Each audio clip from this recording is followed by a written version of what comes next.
Capítulo 11. A arte de nunca fazer a sua própria vontade. Esposo, vós saístes do seio de Maria. Ao simples ecoado vosso nome eterno, joelhos vão dobrando, o céu, a terra, o inferno. Creator alme siderum. Nota de rodapé. Hino anônimo do século VII, usado nas vésperas durante o Advento. A obediência, disse São Gregório Magno, é corretamente alocada antes de todos os outros sacrifícios, pois, ao oferecer uma vítima como sacrifício, oferece uma vida que não é sua, mas, quando se obedece, imola-se a própria vontade. Pela profissão dos votos religiosos, faz-se uma dedicação total de si, o sacrifício mais completo que um ser humano pode fazer a Deus. Pode envolver grandes renúncias,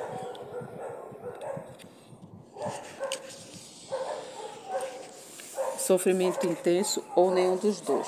Estes são aspectos fundamentais e importantes na vida espiritual individual, mas não um elemento essencial do sacrifício.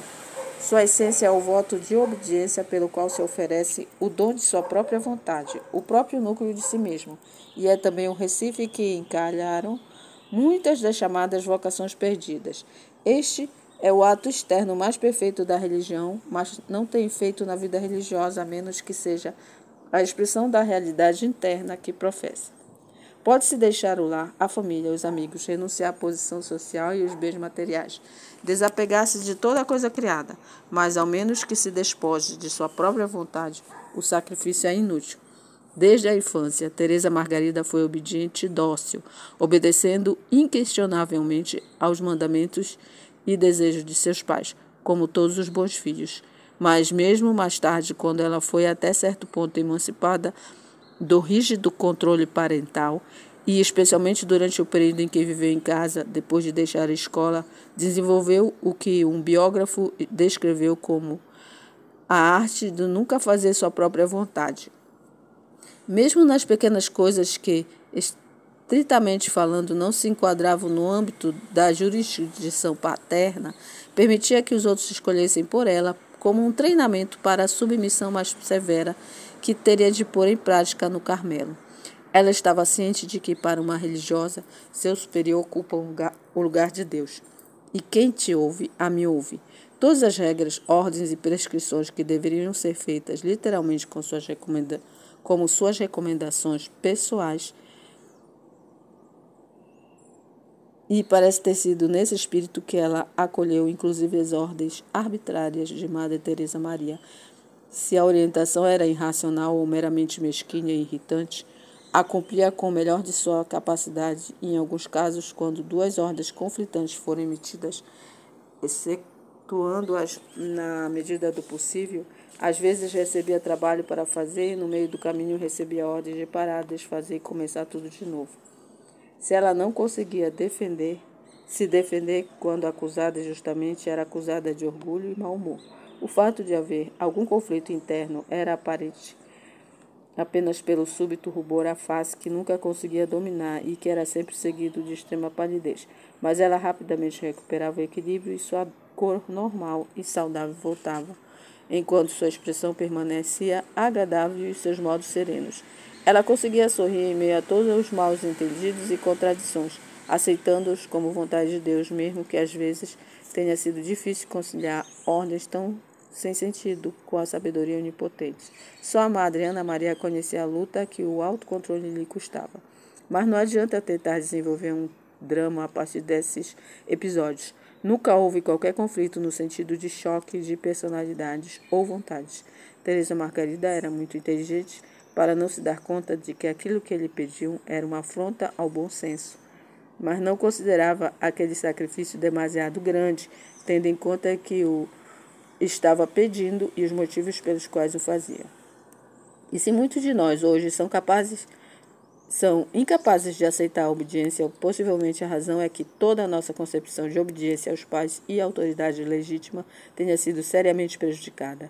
Se alguém tem pouca experiência em obedecer a ordens justas e razoáveis, dificilmente se submeterá ou entenderá como outro poderia submeter-se submeter-se ao que é evidentemente injusto ou irracional.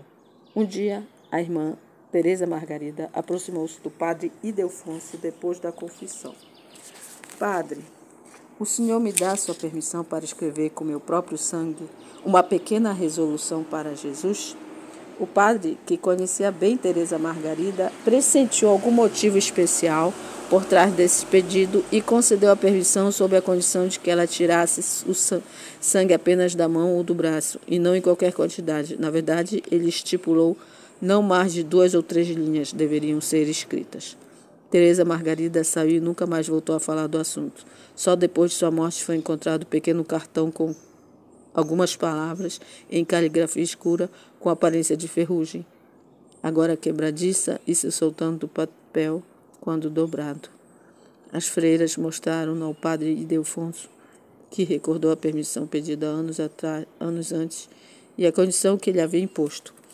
Havia exatamente 3 linhas curtas. Meu Jesus, estou determinada a ser toda vossa, custe o que custar, e apesar de toda a repugnância.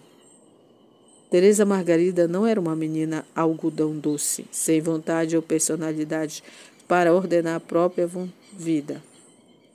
Ela tinha um caráter forte e uma natureza calorosa, e parecia sentir que o conflito entre o seu próprio temperamento rebelde e seu desejo de santidade seria resolvido pela perfeição de sua submissão. Os santos são feitos não nascidos, e é a custa de muita luta que aprendem a sujeitar-se à vontade divina, a qual vão oferecendo cada vez menos resistência até que, submetendo-se totalmente às ações purificadoras de Deus, emergem como nós os vemos, triunfantes sobre a natureza como verdadeiras obras-primas da graça. O que algumas pessoas às vezes não percebiam é que aquela jovem humilde e receptiva não era apenas agradável e submissa, porque era fácil para ela ser assim. Ela havia adquirido sua gentileza e bondade através da vigilância constante sobre as reações instintivas de um temperamento impulsivo e um repetido autocontrole que acabou se tornando habitual. A sua coragem foi sustentada mais pela força de seu amor do que pela força natural de sua mente, e foi no coração de Cristo, o mais forte e mais terno de todos os amores humanos, que se refugiou, desejando pertencer unicamente a Ele com qualquer custo para a natureza. Em outra ocasião, o padre Ildefonso a questionou sobre seu método de permanecer na presença de Deus enquanto estava ocupada com tarefas externas. Ela respondeu: se trabalharmos aqui pela obediência aos mandamentos de Deus, é impossível que ele destrua sua própria obra na alma. Sim, é verdade, concordou o padre. No entanto, a maioria das pessoas acredita que o nível de atenção que é necessário para executar as tarefas divide a mente e dificulta também o recolhimento. Se vivemos e nos movemos em Deus, declarou Teresa Margarida, não creio que sua companhia ou amor nos abandonará quando realizarmos tarefas externas necessárias, e não acredito que colocará obstáculo diante delas. Não, certamente não. Ainda assim, é fácil acreditar que estamos trabalhando para Deus, quando, na verdade, estamos trabalhando para nossa própria satisfação de muitas maneiras sutis. Oh, Padre, se eu confiasse em mim mesma, certamente seria enganada. Mas, quando coloco tudo no amor, o amor nunca me abandona. Assim, eu, por minha vez, me abandono ao amor de Jesus Cristo, com amor e por amor, porque seu amoroso coração deseja governar e reinar em mim. E por mim mesma não saberia como me comportar se colocasse algum obstáculo ao seu agir em mim. E como você pode ter certeza disso? Ele pressionou. Ela respondeu: basta eliminar as coisas externas e as preocupações materiais para que a alma e o coração possam ir direto ao centro, que é Deus. E Ele, que é o princípio de toda ação em nós, nos ajuda a agir com retidão e prontidão, pois aqui no convento o próprio Deus manda, por meio da regra de nossos superiores. Se obedeço prontamente e observo todas as prescrições, posso ter certeza, a cada minuto do dia, de que estou fazendo a sua vontade. E por essa razão resolvi nunca pedir qualquer dispensa, exceto em obediência aos seus desejos ou aos de nossa madre.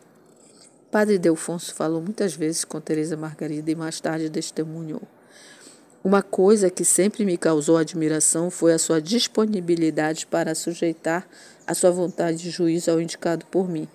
Acho que a teria magoado profundamente se ela alguma vez tivesse pensado que eu lhe teria concedido qualquer pedido ou recusado meramente por consideração aos seus desejos ou inclinações, e não por causa do meu próprio julgamento.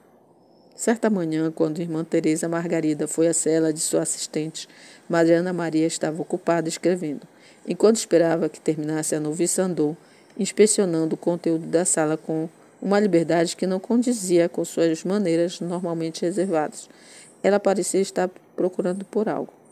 Madre, posso pegar isso? Ela perguntou de repente. Sim. A outra respondeu sem erguer os olhos, pensando que Teresa Margarida provavelmente se referia a um livro. Quando terminou a carta, virou-se e viu que a noviça estava segurando uma pequena corrente de ferro. O que você quer com isso? Por favor, posso pegar emprestado? Por quê? Posso fazer bom uso dela, respondeu Teresa Margarida, invasiva, mas com um sorriso astuto.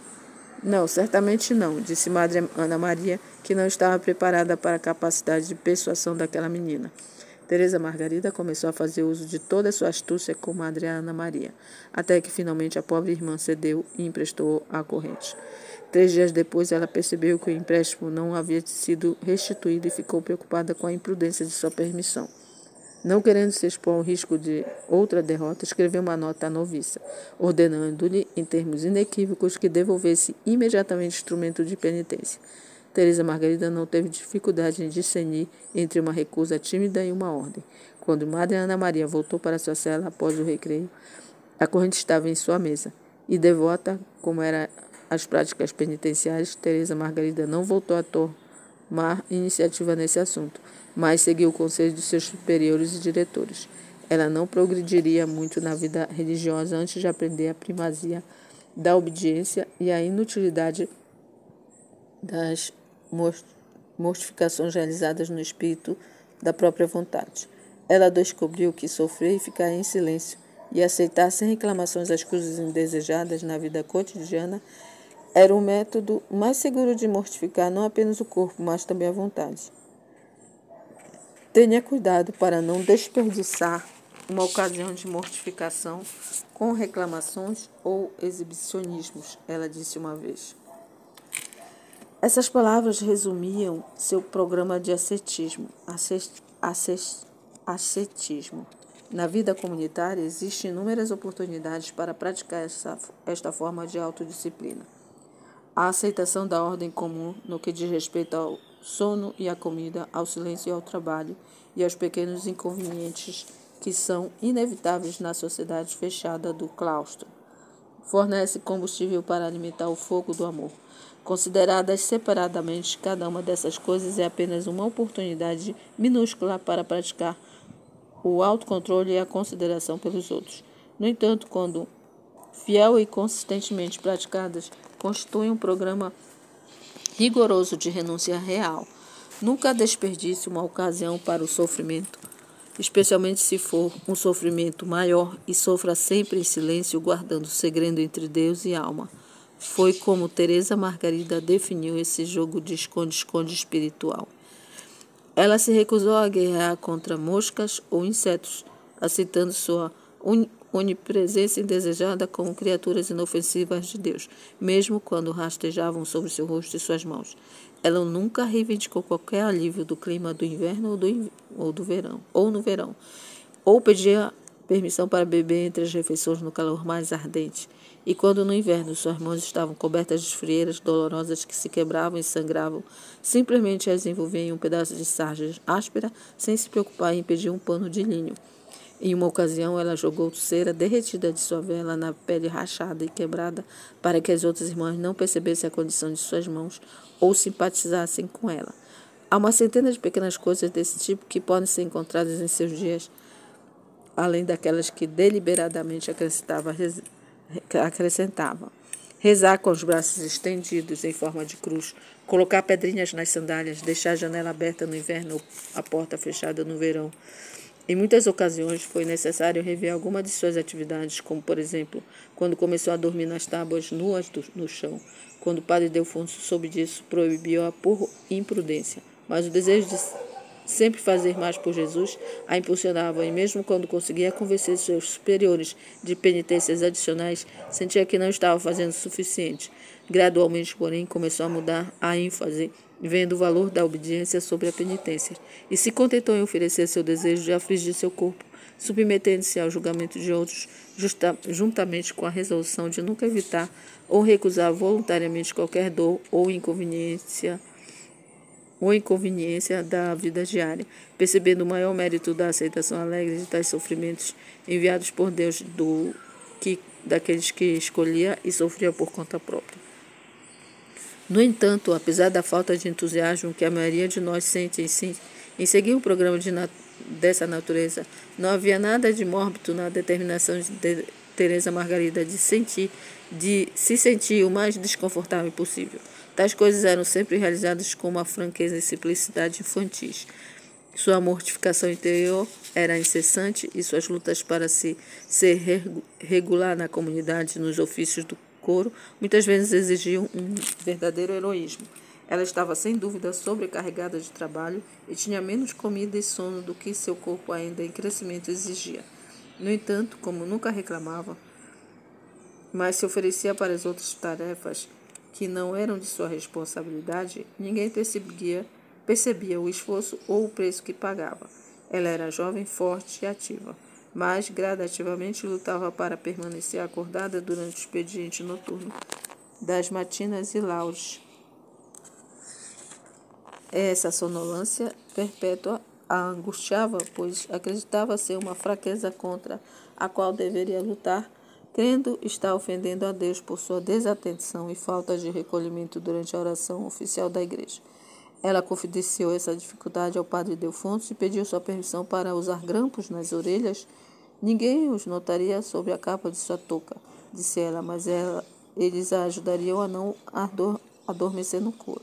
Parecia um pedido simples, muito menos rigoroso do que alguns que ela havia feito, então ele concordou.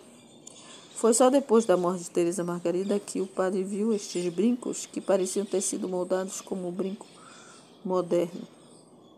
E a maioria de nós sabe o desconforto que pode causar se estiver muito apertado. O padre Delfonso descreveu-os como fortes, muito delicadamente recortados na forma de um beliscão, que eram capazes de rachar a pele em pouco tempo e causar desmaios devido às fortes dores. Então ele disse: finalmente entendi. A necessidade de um remédio tão drástico indica algo de sua heróica luta para ser regular no desempenho de todos os seus deveres e sua grande necessidade de dormir, tanto que aquela constante irritação era necessária para mantê-la acordada. Mas, por outro lado, cerca de 2 anos antes de sua morte, quando descobriu que era capaz de manter-se acordada sem aquele estímulo, parou de usá-los, apesar dos relatos de práticas que soam tão estranhas aos ouvidos modernos. Havia em sua vida um verdadeiro equilíbrio entre a mortificação interior e a exterior, e ela sabia que uma coisa só tem valor na proporção em que exprime e decorre da outra. O espírito acelera enquanto a letra mata, e em nenhuma esfera isso é tão verdadeiro quanto na penitência corporal. Ela implementava uma ideia encontrada no escrito de Santa Teresa de Ávila. Nos momentos de cansaço ou desânimo, quando as proporções ou o cansaço pareciam oprimi-la, ela imaginava Jesus ao seu lado, caindo sob o peso da cruz, abandonado por todos, empurrado para os limites da resistência humana e apelando a ela por apoio. Mas Jesus não agiu assim. Ela dizia, recriminando a si mesma. Essa vívida lição sempre foi eficaz, permitindo que reunisse reforços de coragem e determinação para continuar, nunca declarando, não posso mais, enquanto tinha forças para ficar de pé. Sempre evocava aquela imagem do Salvador sofredor, lembrando-se de que ainda não havia sofrido até o derramamento de seu sangue, ou que, se Cristo tivesse desistido diante do primeiro obstáculo, ela não teria à sua disposição seu inestimável tesouro da graça, e no agora da eternidade, em que a paixão se estende por todos os tempos, ela permanecer ao lado dele para oferecer o conforto de seu amor e unir seus pequenos sofrimentos à sua infinita dor, e assim participar do infinito valor do seu sacrifício. Sofrer e calar-se por Jesus, a máxima de Santa Margarida Maria, é verdadeiramente um dos temas dominantes da sua santidade. Lembre-se de que você prometeu quando entrou na religião, escreveu ela em um cartão que foi encontrado após sua morte. Exprimir em si mesma a vida do crucificado. Muitas outras máximas e conselhos em sua caligrafia são preservados no Carmelo de Florença. Não desejo ter consolação de Deus nesta vida, mas apenas na próxima. Tenho prazer em não provar, porque em jejum nesta vida me preparará para o banquete do céu. Tenho prazer em não provar, porque um jejum nesta vida me preparar para o banquete do céu. Mais uma vez, disponde de mim segundo a vossa vontade, Estou contente em tudo, pois esse é o caminho do Calvário, e quanto mais espinhoso eu o acho, e quanto mais pesada a cruz parece, mais certo estarei de que estou seguindo os vossos passos.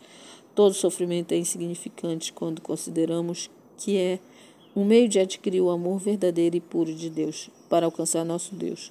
Nenhum trabalho deve parecer difícil. Nunca devemos voltar atrás quando nos deparamos com as dificuldades, mas abraçar toda amargura e todo tipo de adversidade. A vida e a espiritualidade de Teresa Margarida tinham muitas e notáveis semelhanças com de sua irmã carmelita mais conhecida, Santa Teresa de Lisieux. Havia a mesma simplicidade e confiança infantil, o mesmo amor de Jesus e Maria, uma semelhante ausência de incidentes naturais ou sobrenaturais, uma fidelidade heróica nas pequenas coisas contra o fundo monótono da vida rotineira do convento. E, finalmente, a mesma desolação e angústia em uma noite espiritual escura, desprovida de todo consolo. Mas há uma diferença significativa e importante. Santa Teresinha do Menino Jesus atrai muitos de nós hoje em razão de sua atitude em relação às práticas penitenciais. Ela decidiu cedo em sua vida religiosa que essas coisas não faziam parte de seu pequeno caminho para Deus e as abandonou com sinceridade e humildade, buscando a mortificação e a renúncia daquelas provações da vida cotidiana que a natureza e os membros de sua comunidade forneciam tão abundantemente. O calor, o frio, a falta de sono, a vizinha inquieta, a companheira antipática, a comida que não gosta e todos os pequenos atritos e mal-entendidos inevitáveis da vida comum. Aquilo, ela decidiu, era sua maneira de pisotear a natureza, de reprimir o amor próprio, porque essas coisas não eram inventadas por ela, mas enviadas e escolhidas para ela diretamente por Deus. Santa Teresa Margarida aceitou também todas essas provações com paciência e fidelidade heróicas, mas acrescentou muitas outras de sua própria invenção. Durante toda a sua vida, desde criança, rezava nas posições mais incômodas que podia inventar e fazia penitência sobre si mesma.